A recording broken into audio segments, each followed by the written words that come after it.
அஸ்ஸலாமு அலைக்கும் வரஹ்மத்துல்லாஹி வபரகாத். அல்ஹம்துலில்லாஹ். அன்புக்குரியவர்களே, மிக முக்கியமான விஷயம். இந்த விஷயத்தை நீங்கள் கண்டிப்பாக பாருங்கள். இதை எல்லாருக்கும் ஷேர் பண்ணி பார்க்க சொல்லுங்கள்.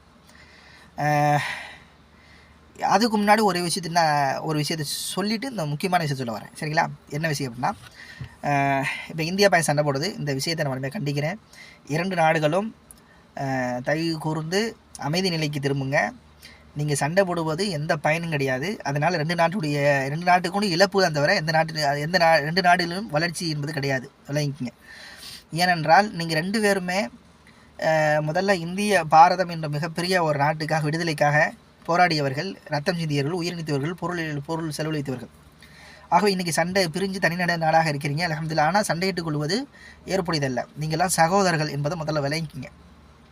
இந்தியாவுக்கு மிக நெருக்கமான ஒரு நட்பு நாடு உலகிலே இருக்கணும் அப்படின்னா அது பாகிஸ்தான் தான் இருக்கணும். இந்த பாகிஸ்தானுக்கு உலகிலே மிகப்பெரிய நட்பு நாடு ஒன்று இருக்கணும் அப்படின்னா அது இந்தியா தான் இருக்கணும். ஏன்னா நீங்கள் எல்லாம் ஒரே நாடாக இருந்து வந்தவர்கள், ஒரே நாடாக ஒரே மக்களாக இருந்து ஒரே சுதந்திரத்துக்கு போராடியவர்கள். நீங்கள் பிரிஞ்சு விட்ட பிறகு நீங்கள் எப்படி அதனால் கூட பிறந்தவன் இல்லைன்னு ஆக முடியுமா? கூட பிறந்தவன் நம்ம தாயின் உலகத்தில் பிறந்தவன் இல்லைன்னு ஆக முடியாதுல்ல. அப்போ ஒரே நாடாக இருந்து பிரிஞ்சிட்டிங்க, அதனால் எப்படி பகை ஏற்படும்? ஸோ இது இந்த பகை நம்ம வன்மையாக கண்டிக்கிறேன். இந்த போர் குணத்தையும் வன்மையாக கண்டிக்கிறேன். 2 நாடுகளும் இந்த போரை நிறுத்தி கொள்ள வேண்டும். அமைதி நிலைக்கு திரும்ப வேண்டும். சண்டையிலால் எந்த நன்மையும் இல்லை. உயிரிழப்பு தான், நஷ்டம்தான். ஆகவே இதிலிருந்து 2 நாட்டு மக்களும் விரும்புவது அமைதிக்கு திரும்பணும் என்பதை இந்த வீடியோவில் நான் கோரிக்கை வச்சுக்கொள்கிறேன். அதை தாண்டி முக்கியமான விஷயத்தை இங்கே பேச விரும்புகிறேன். என்ன முக்கியமான விஷயம் அப்படின்னா, பொதுவாக நான் இஸ்ரேலை பற்றி இப்போ எல்லாருக்கும் தெரியும். இஸ்ரேல் பற்றி எவ்வளோ கொடூரமாக தாக்குதல் செய்கிறான். அப்பாவி பெண்கள், குழந்தைகள், மக்கள் மீது எவ்வளோ கொடூரமாக தாக்குதல் செய்கிறான். அவனுடைய எதிரி யார்? அதாவது ஹமாஸை தாக்குதல் செய்கிறது. இவன் மக்கள் மீதே கொண்டு போடுறதா என்னுடைய நிலையாக இருக்குது, இஸ்ரேலுடைய நிலையாக இருக்குது. ஸோ நான் இதை தான் நான் பார்க்கும்போது எனக்கு ரொம்ப ஒரு கோபம் வந்துச்சு. இஸ்ரேலுக்கு எதிராக நானும் ஒரு சண்டை போடுறவனே அப்படின்னு சொல்லலாம் நினச்சது உண்டு. ஏனென்றால் இந்திய விடுதலைக்காக எப்படி மகாத்மா காந்தி அவர்கள் போராடினார்கள், சுபாஷ் சந்திர அவர்கள் போராடினார்கள், திப்பு சுல்தான் போராடினார்கள், வேலுநாச்சியா போராடினார்கள், மருது சகோதரர் போராடினார்கள். அது மாதிரி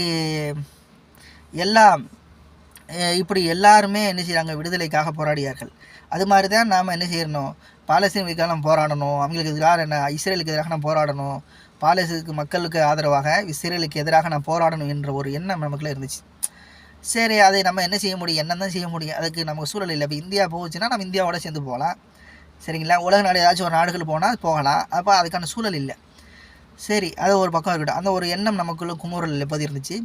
ஆனால் எப்படி இருந்தாலும் மக்களை பாதுகாக்கணும், மக்கள் இந்த குண்டு போட்டு அழிக்கிறத முறையை தடுக்கணும் அப்படின்னு ஒரு எண்ணம் எனக்குள்ள இருந்துச்சு. சரி, இது என்ன செய்கிறது அப்படின்னு நினச்சிட்டே இருந்தேன். ஆனால் நான் ஒரு புத்தகம் ஒன்று எழுதிட்டுருக்கேன். அது குறைஞ்சது 3 வருஷம் ஆக போகுது. எழுதி கொடுத்து தான் இருக்கேன். இன்னும் முடியல. இன்ஷா அல்லாஹ் இந்த வருஷத்தினுடைய கடைசி அல்லது இந்த வருஷம் முடிஞ்சு அடுத்த வருஷம் ஆரம்பத்தில் அந்த புத்தகம் இன்ஷா வெளியிடுவேன். அப்படி வெளியிருக்கிற ஒரு சூழல் இருக்குது இன்ஷா அல்லாஹ். ஆனால் அதுக்காண்டி நான் முதல்ல குரானுடைய ஆய்வு தான் எடுப்பேன். அப்போ குரானுடைய ஆய்வு எடுக்கும்போது நான் முன்னே நினச்சேன், இப்படி குண்டுலாம் போட்டு அழிச்சிருக்காங்களே, இதை எப்படி தடுக்குது அப்படின்னு யோசிச்சுட்டு இருக்கும்போது ஒரு வசனம் எனக்கு மிகப்பெரிய ஆச்சரியமும் பிரம்மாண்டமான ஒரு விஷயமாக தெரிஞ்சிச்சு. அப்போ அந்த வசனத்தில் என்ன செய்யப்படுதுன்னா, இந்த உலகத்தினுடைய இயங்கும் முறையை பற்றி அழகாக அந்த வசனம் எனக்கு எடுத்து காமிச்சு. அந்த வசனத்தில் இன்னொரு விஷயமே எடுத்து காமிச்சு, அதனுடைய அழிவு முறையும் அந்த வசனத்திலேருந்து நான் பார்த்தேன். அப்போ அப்படின்னா அழியிற முறை எப்படி அழியுது அப்படின்னு பார்க்குறேன். அப்படின்னா குண்டையும் என்ன செய்யலாம், அழிக்கலாம் ஈஸியாக. ஸோ அப்படின்னு நினச்சேன். சரிதான் அப்படின்னு நினச்சி இறங்கிட்டேன். அப்போ குண்டு எவ்வாறு அழியும்? எல்லாத்துக்கும் ஒரு அழிவு இருக்கும்போது குண்டையும் அழிக்கணும். அப்போ இந்த குண்டை மக்கள் அதாவது நாடுகள் பயன்படுத்தக்கூடாது. இதை குண்டு போட்டு மக்களை தான் கொள்கிறான். அப்போ குண்டை அழிக்கிறதுக்கு என்ன பிளானு அப்படின்னு யோசிச்சு அந்த வசனத்துலேருந்து அந்த வசனத்துலேருந்து நான் ஒரு ஃபார்முலா எடுத்து வச்சுருக்கேன். எப்படி குண்டை டிஸ்கனெக்ட் பண்ணுறது, அதை வெடிக்க விடாமல் ஆக்குறது. அப்படி வெடிக்க விடாமல் ஆக்குறதுனா வெடிக்க வைக்கணும். அதாவது அதனால் எந்த பயன் இல்லாமல் ஆக்குறது. அது வெடிக்கும் ஆனால் பயன் இல்லாமல் ஆக்குறது. எப்படி ஆக்குறது அப்படி தான் நான் பிளான் பண்ணேன். இப்போ அதை எப்படி சொன்னால், இப்போ எக்ஸாம்பிள் இந்தியா இருக்குன்னு வச்சுங்களேன். இப்போ இந்தியா எல்லையில் பாகிஸ்தான் குண்டு போடுந்துச்சு. இப்போ பாகிஸ்தான்லேருந்து குண்டு வருது, இந்தியா நோக்கி வருதுன்னு வச்சுன்னா, இப்போ இந்தியாவோட எல்லையில் வந்தவொடனே அந்த குண்டு வெடிச்சிரும், டும்முன்னு வெடிச்சிரும். இந்தியா என்ன செய்யக்கூடாது அப்படின்னா இந்தியா மேலே விழாது. இப்போ இந்தியா வந்து அதே மாதிரி பாகிஸ்தான் குண்டு போடுது. அப்போ குண்டு போடும்போது பாகிஸ்தான் எல்லையில் போகும்போது இந்தியாவோட குண்டு வெடிச்சிடும். இப்போ 2 பேரும் என்ன செய்ய முடியாது அப்படின்னா இப்படி இது மாதிரி அந்த எல்லை அந்த அதுலேயே என்ன செய்ய அங்கேயே 2 பேர் கொண்டு என்ன செய்ய முடியாது, மக்களுக்கு அந்த நாட்டுக்குள்ளே எல்லைக்குள்ளே போக முடியாது. அப்படியான ஒரு சிஸ்டம் இதான் அந்த குரான் வசனத்துலேருந்து ஒரு ஃபார்முலா எடுத்து வச்சுருக்கேன். நீங்கள் நினைக்கலாம் இப்போ இஸ்ரேல் வந்து அயன் ட்ரோன் வச்சுருக்கானே அவன் செய்கிற மாதிரி தானே? இல்லை, அது கிடையாது. அது எப்படின்னு உங்களுக்கு சொல்கிறேன், இதெல்லாம் தெளிவாக சொல்கிறேன். இப்போ இஸ்ரேல் வச்சுக்கூடிய எப்படின்னா அயன் ட்ரோனை வச்சு என்ன செய்வான் அப்படின்னா அவன் வந்து சென்ஸ் பண்ணுறான். அதாவது எல்லையில் ராக்கெட் வருதா என்ன ப்ரோக்ராம் வச்சுருக்கானோ அதை தான் அது சென்ஸ் பண்ணும். அப்போ அவன் வந்து என்ன ப்ரோக்ராம் வச்சுருக்கான், குண்டை மட்டும் ப்ரோக்ராம் வந்தால் குண்டு மட்டும் தான் சென்ஸ் பண்ணும், விமானம் மற்றதெல்லாம் சென்ஸ் பண்ணாது. இப்போ என்னென்ன வருது அதெல்லாம் சென்ஸ் பண்ணுற மாதிரி வச்சுருந்தா எல்லாத்தையும் அது தாக்கும். ஸோ அந்த ப்ரோக்ராமை என்ன செட் பண்ணி வச்சுருக்கோன்னா அதான், அதோட ஃபெயிலியர் ஆக்க முடியாது, அது வேறு விஷயம். இருந்தாலும் இப்போ அப்போ வருதுன்னு வச்சுங்களேன், அப்போ அங்கேருந்து சென்ஸ் பண்ணி ஓகே வருது, ராக்கெட் வருது அப்படின்னா இங்கேருந்து என்ன செய்யும், இந்த அயன் ட்ரோம்லேருந்து ராக்கெட் என்ன செய்யும், கிளம்பும்.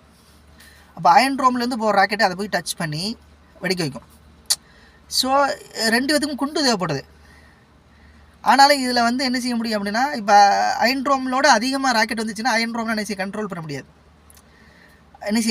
அயன் ட்ரோம்னால் கண்ட்ரோல் பண்ண முடியாது, அதை என்ன செய்ய முடியாது அப்படின்னா எல்லாத்தையும் தடுக்க முடியாது. ஸோ இதில் வந்து இன்னொரு மிக முக்கியமான விஷயம்னா நான் அந்த வசனத்திலேருந்து ஒரு ஃபார்முலாவோட அடிப்படையிலான ஃபண்டமெண்டல் என்ன அப்படின்னா நீங்கள் எந்த குண்டும் யூஸ் பண்ண தேவையில்லை. பாகிஸ்தான் வந்து இந்தியா மேலே கொண்டு போட்டுச்சுன்னா நீங்கள் அயன் ட்ரோமான ஒரு இது வச்சுக்கிறணும் அப்படின்னு அவசியம் கிடையாது. நீங்கள் குண்டே தயாரிக்க தேவையில்லை, குண்டே எதையும் யூஸ் பண்ண இராணுவமே எதுவும் தேவை. நீங்கள் தூங்கலாம், வந்தவொடனே அதான் வெடிச்சிடும். நீங்கள் எத்தனை கோடி எவ்வளோ செகண்டில் ஸ்பீடில் போட்டாலும், சூரியனை விட ஒரு செகண்டுக்கு 3 லட்சம் கிலோமீட்டர் வேகத்தில் சூரியன் போகுதில்ல, அதை விட நீங்கள் இப்போ ஸ்பீடாக ஓட்டாலும் அந்த இடத்துலையும் வெடிச்சிருவோம். அதுதான் இந்த ஃபார்முலா. ஸோ இது அந்த எல்லையை அதாவது எப்படி சொல்கிறேன்னு வச்சுங்களேன், அது விளங்குற மாதிரி சொல்கிறேன். இப்போ தண்ணி இருக்குது, தண்ணிக்குள்ளே நான் குதிக்கிறேன் அப்படின்னா குதித்து கீழே போய் ஒரு மண்ணை தொட்டு வரணும்னு வச்சுக்கலாம், எக்ஸாம்பிள் மண்ணை தொட்டணும். இப்போ தண்ணிக்குள்ளே குதிக்கும்போது தண்ணி வந்து படாமல் போக முடியுமா, தண்ணியில் பட்டுரும்ல, அது மாதிரி. அப்போ தண்ணி உடம்புல பட்டவுடனே வெடிச்சிடும். இதே மாதிரி தான் தண்ணியில் நனைஞ்சிருவேன்னு சொல்கிறேன், நனைஞ்சிடல, அது மாதிரி அந்த எல்லையில் வந்த பிறகு அது வெடிச்சிடும். அதுக்கு வந்து எதிர்வினை, அந்த எதிர்வினை ஃபார்முலா, அந்த நேர்வினை எதிர்வினை 2 ஃபார்முலாவை எடுத்து வச்சுருக்கேன் அந்த வசனத்தில் வந்து. இப்போ அந்த முறையை நம்ம கையாண்டோம்னா அந்த முறை ஃபார்முலா மூலம் என்னாகும் அப்படின்னா எல்லா நாடுகளும் இந்த குண்டு தயாரிக்க மாட்டாங்க, இந்த குண்டு தயாரிக்க வேண்டிய அவசியம் கிடையாது. இந்த முறையில் வந்து என்னாகும் அப்படின்னா அந்த எல்லையிலையோ நீங்கள் எங்கே வரைக்கலாம், எல்லைன்னு தேவையில்லை, அது வந்து அது ஒவ்வொரு நாடும் அந்த எல்லையில் வைப்போம், அதுக்கடுத்து தான் இல்லைன்னு சொல்கிறேன், ஏனோன்னா வச்சுக்கலாம். இப்போ அதே ஃபார்முலாவை வந்து நான் சொல்லக்கூடிய ஃபார்முலாவை எக்ஸாம்பிள் அப்படியே நம்ம பாகிஸ்தான்கார வச்சுருக்கான்னு வச்சுங்களேன், பாகிஸ்தான்கார அந்த ஃபார்முலா வச்சுட்டு அப்படியே அதை வந்து இந்தியாவுடைய அணுக்கணங்களை அப்படி வச்சுட்டானா போதும், அவன் குண்டுலாம் போட தேவையில்லை, வச்சுட்டானா அது அணுகுள்ள வெடிச்சிடும். சரி, நீங்கள் அதே மாதிரி அந்த ஃபார்முலா வச்சுக்கிட்டு நீங்கள் போய் அங்கே போய் வச்சுட்டாலும் அவனுடைய அந்த ஆயுத கடைகளை வச்சுட்டாலும் அதில் வெடிச்சிடும். ஸோ இதுக்கு வந்து பொருள் கிடையாது, இது ஒரு எப்படி சொல்கிறது, ஒளியின் மூலம் அதை செய்யக்கூடிய ஒரு விதமான வினை. அந்த வினையை தான் அந்த வினை வந்து ரொம்ப செய்ய முடியும், இலகுவானது. அந்த ஃபார்முலா நம்மகிட்ட இருக்குது, அது நான் குரான் வசனத்துலேருந்து எடுத்து வச்சுருக்கேன். நான் இதை வந்து நான் வெளிப்படையாக சொல்ல விரும்பலை, ஆனால் இதை நான் எல்லா நாடுகளும் கொடுப்பேன், எல்லா நாடும் கொடுக்கணும். நான் புத்தகத்தை வெளியிருந்து ஆசைப்பட்டேன், ஆனால் இது வந்து எல்லா நாடுகளும் கொடுக்கணும் ஒரு எய்மில் இருக்கேன். ஏன் அப்படின்னா அதுக்காக நான் எல்லா நாடும் சந்திக்க ஒரு சூழல் ஏற்படுமானால் 20 நாடுனா எல்லா நாடுக்கும் இந்த ஃபார்முலாவை நான் சொல்லி இது மாதிரி செய்யுங்க, இனிமேல் எல்லா நாடும் எல்லைகளையும் இதை வச்சுக்கோங்க, எந்த நாடு இன்னும் கொண்டு போட்டாலும் அந்த நாடு என்ன செய்யாது அப்படின்னா அது ஃபெயிலியர் ஆயிரும், அவன் நாட்டுடைய எல்லையிலே வெடிச்சிடும். அதனால் வந்து எந்த நாடும் இன்னும் குண்டு தயாரிக்க மாட்டாங்க. அதனால் எந்த நாட்டின் முன்னாடி குண்டு போட்டு அழிச்சலாம், எந்த ஆணவம் யாருக்கும் என்ன செய்யாதுன்னா பெரிய வல்லரசு கெத்து என்ற ஒரு நிலை இன்னும் உலகத்துக்கு எவனுக்கு வராது. அதுக்காக தான் இந்த ஃபார்முலா நான் கண்டுபிடிச்சு கிடையாது, குரான் வசனத்தில் எடுத்தது, சரிங்களா? அதனால் வந்து இன்னும் வருங்காலம் இதுதான். நீங்கள் நினைக்கிற மாதிரி எல்லா காலம் குண்டு போட்டு மக்கள் அழிச்சிட்டுலாம் இருக்க முடியாது. இன்னும் வருங்காலம் இன்ஷா அல்லாஹ் நான் வந்து இந்த புத்தகம் வெளியிடறதுக்கு முன்னாடி இந்த வீடியோ மூலம் எந்த நாடுகள் உதவி எது கேட்டாலும் அதை நான் சொல்ல தயாராக இருக்கேன். அப்படி இல்லாட்டாலும் நானே வாண்டாடாக என்ன செய்வேன், நாடுகள் எல்லா நாடுகளுடைய முக்கியமான தலைவர்களை கண்டு அவங்கள்ட்ட இந்த செய்தியை சொல்லவும் இருக்கேன் இன்ஷா அல்லாஹ். எனக்கு சூழல் அது மாதிரி இருக்குது, அதனால் அதை டைம் பார்த்து சொல்ல வேண்டியிருக்கு. அதனால் இதில் சொல்லுவேன், இதன் மூலம் இன்னும் உலகத்தில் இன்னும் கொஞ்ச காலம்தான், அதுக்கெல்லாம் இன்ஷா அல்லாஹ் இன்னும் இந்த உலகத்தில் எவனும் குண்டு யூஸ் பண்ணாத ஒரு சூழலை நாம் உருவாக்கணும். அதுதான் என்னுடைய அது நினச்சிட்டு இருந்தேன். இறைவன் அந்த வசனத்துலேருந்து எனக்கு ஒரு ஃப்ரீ ஃபார்முலா கொடுத்துருக்கேன். இதை நான் மக்கள்கிட்ட சொல்லுவேன். இன்னும் உலக மக்கள் இதை பின்பற்றுவார்கள். ஒருத்தர் பின்பற்ற இன்னொன்று பின்பற்றி தான் ஆகணும். ஒரு நாடுகாரன் அதை ஒரு சேஃப்டியை வச்சுக்கிட்டானா இன்னொரு காரன் அதை சேஃப்டியை வச்சுக்கிறது தான் வேணும், இல்லைன்னா அவனுக்கு தான் ஆபத்து. ஸோ நான் அதை நினைச்சுவேன், எல்லா நாடுகளுக்கும் கொடுப்பேன் என்ற ஒரு நிலையை நியத்து வச்சுருக்கேன். இன்ஷா அல்லாஹ் அதுக்கான சூழலை அல்லாஹ் தஆலா உலகாக்கி தருவானாக. வாஹிர அல்ஹம்துலில்லாஹி ரப்பில் ஆலமீன். வஸ்ஸலாம்.